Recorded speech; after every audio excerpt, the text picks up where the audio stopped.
What would you tell somebody watching right now who's wondering, is this true? Is the experience you had in a dream true? Well, Shaitan can take the shape of Jesus. Shaitan can take the shape of many different things and come to you and try to deceive you.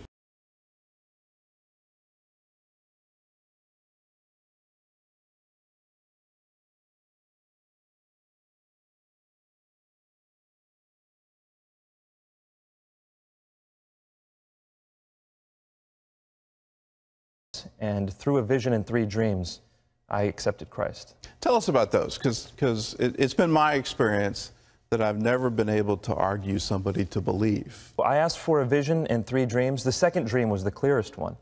In the second dream, I was standing at the threshold of a narrow door. I mean, this door was just wide enough to fit me and just tall enough to fit me.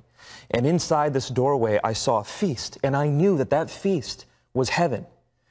And I wanted to be in that room, but I couldn't because there was someone standing at the door, my friend David, who had shared the gospel with me. And he was blocking the entryway. And I said to him, David, I thought we were going to eat together, as in I thought I was going to be in heaven. And he said, you haven't responded. And I knew that I had to respond to his invitation to accept the gospel. But here's where it became crazy, is when he told me, Nabeel, look at Luke chapter 13, verse 22. He knew his Bible. And I hadn't read this section of the Bible before, but when I opened the Bible, it said, the narrow door. And I began reading it. It was talking about a feast in the kingdom of heaven, and to make every effort to enter through that narrow door, because many will try and few will be able.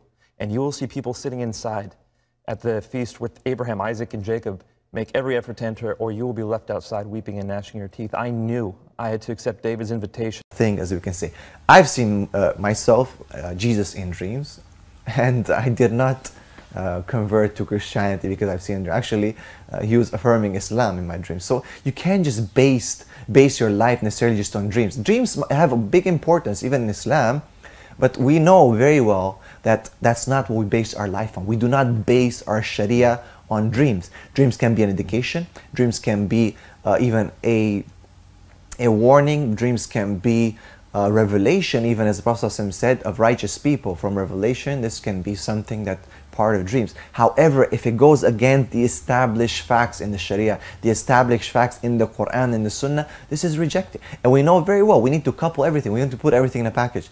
The Prophet ﷺ told us that many dreams are for shaitan, and that shaitan himself can take the form of many things except Prophet Muhammad ﷺ. Right?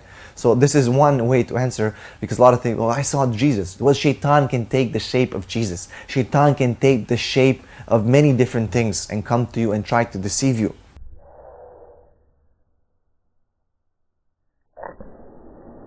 I know somebody in England who told me an extraordinary story about how when he was only 14 years old, living as a non-Muslim in a part of England far from me, had a dream of a beautiful man who wore a green turban and had a smiling face.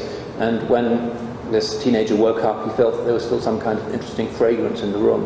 And he read and he read and he realized that it was Sayyidina Muhammad sallallahu alaihi wasallam, and he became Muslim and is now Hafiz of Quran, even though he's convert to Islam. How that happened in his dream, this is part of the Alam al-Arwah, the secret world of the spirit consciousness, strange things that happen to people in sleeping or half-waking states, and Allahu A'lam as to how that works.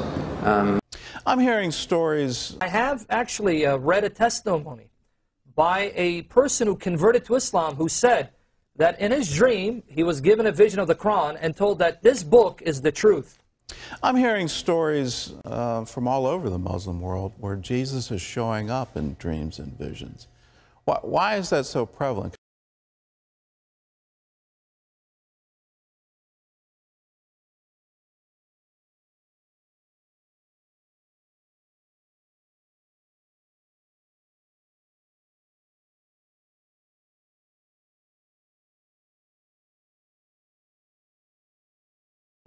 Over the past 30 years, across England, the number going to church has fallen dramatically.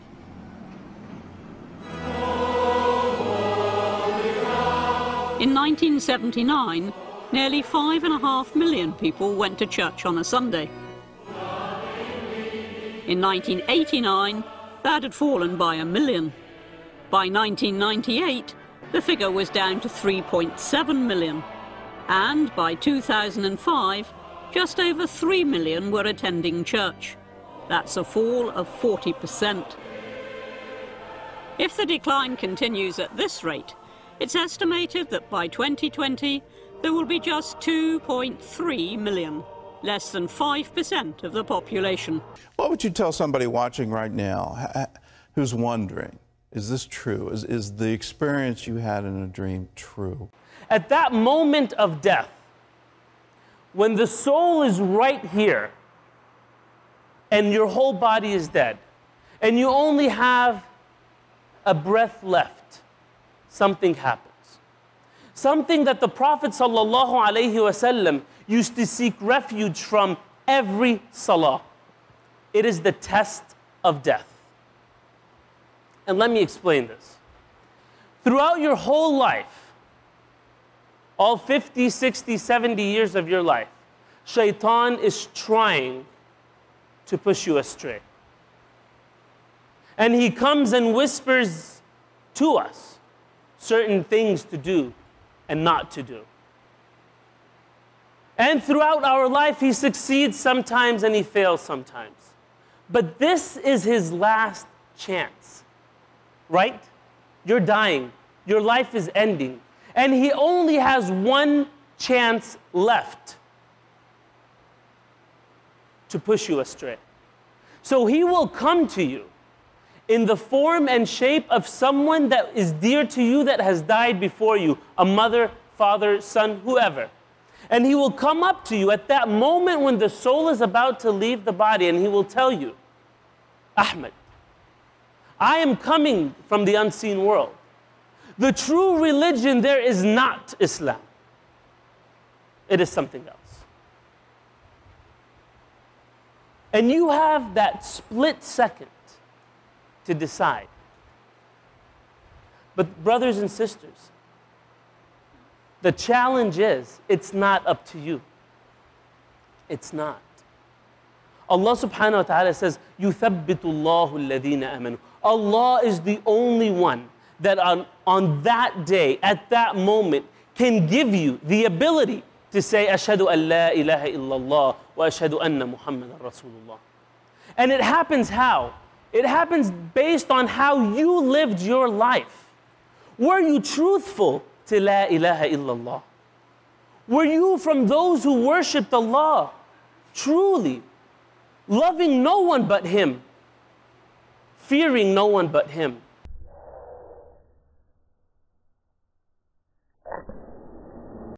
I've also been in debate, an email debate, with someone who is a Unitarian Christian.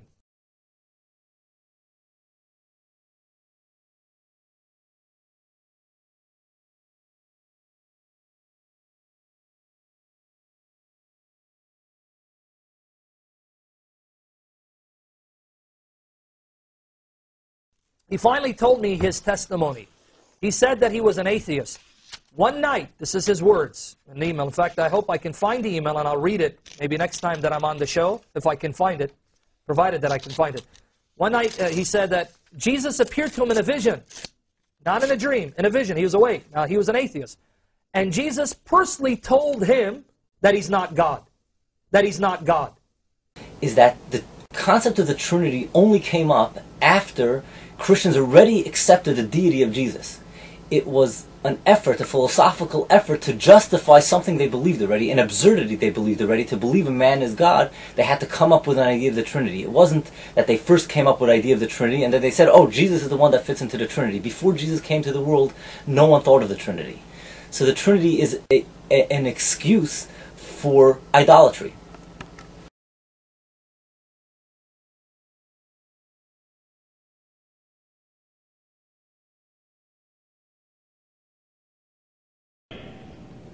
Even if you are the most hardcore, Bible-believing evangelical on the planet, you surely think that God gave you a brain. Use your brain.